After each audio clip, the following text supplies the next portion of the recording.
82واں زبور۔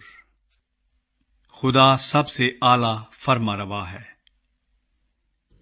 خدا کی جماعت میں خدا موجود ہے، وہ الہوں کے درمیان عدالت کرتا ہے۔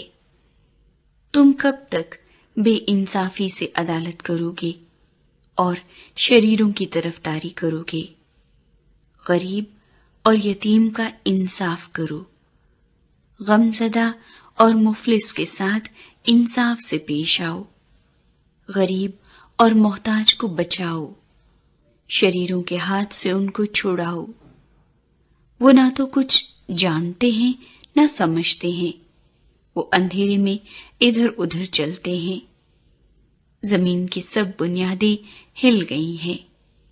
میں نے کہا تھا کہ تم الہ ہو اور تم سب حق تعالیٰ کے فرزند ہو، تو بھی تم آدمیوں کی طرح مرو گے اور عمرہ میں سے کسی کی طرح گر جاؤ گے۔ اے خدا، اٹھ، زمین کی عدالت کر، کیونکہ تو ہی سب قوموں کا مالک ہوگا۔